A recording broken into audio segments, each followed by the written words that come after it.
എൻ്റെ എല്ലാ കൂട്ടുകാർക്കും ഇന്നൊരു പുതിയ തുടക്കാവട്ടെ. ഞാൻ ഇന്നൊരു വിൻഡോ ക്രോസ് അടിക്കുന്ന വീഡിയോ ആയിട്ടാണ് വന്നിരിക്കുന്നത് കേട്ടോ. ഫാബ്രിക്കേഷൻ വീഡിയോ നിൽക്കുന്നവർക്കൊക്കെ തോന്നും, അയ്യേ ഇത് ഇതിൻ്റെ വലിയ കാര്യമായ കാര്യമാണോ, സിമ്പിളല്ലേന്ന്. സോറി, എനിക്കത് സിമ്പിളല്ല. അങ്ങനെയൊക്കെ വിചാരിച്ച് ഞാൻ ചെന്നതാണ്. അപ്പോഴേ എൻ്റെ മുതലാളി ഒരു ടേപ്പ് എടുത്ത് കൈ തന്നിട്ടേ എന്നോട് പറയുക, അളന്നിട്ട് വേണം ചെയ്യാനെന്ന്. ഫുൾ അളന്ന് നോക്കിയിട്ട് പകുതിക്ക് വെച്ച് ചെയ്യണമെന്ന്. മിക്കവാറും ചെറുപ്പം മുതലേ 20 വരെ ഞാൻ കറക്റ്റായിട്ട് കൂട്ടും.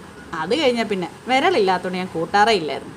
പിന്നെ കണക്ക് പഠിപ്പിക്കുന്ന സാറിനെ അത്യാവശ്യം കാണാൻ നല്ലതായതുകൊണ്ടും സാറ് നല്ല തമാശ ആയതുകൊണ്ടും മാത്രം ക്ലാസ്സിൽ കയറിയിട്ടുണ്ട്. എല്ലാ കണക്ക് പരീക്ഷ വരുമ്പോഴും അന്ന് എനിക്ക് ലൂസ് മോഷനായിരുന്നു. ഞാനൊരു ഒറ്റ പരീക്ഷ എഴുതിയിട്ടുണ്ടോ എനിക്കറിയത്തില്ല.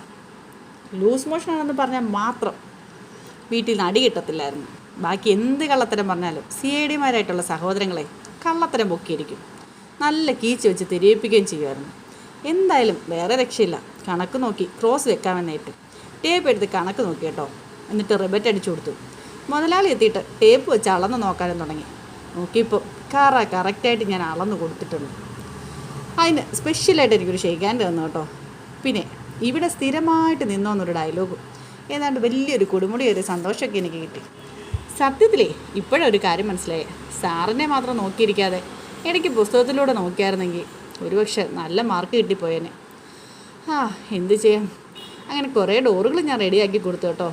പണിയായുധങ്ങളെല്ലാം പറക്കി വെച്ചിട്ട് ഷട്ടർ അടയ്ക്കാൻ മുകളിലേക്ക് ചാടിയതാണ്. ഏതായാലും പിടി കിട്ടിയില്ല. കിട്ടിയായിരുന്നെങ്കിൽ ലൈൻ കമ്പി വാവൽ കിടക്കുന്ന പോലെ തന്നെ കിടന്നേനെ.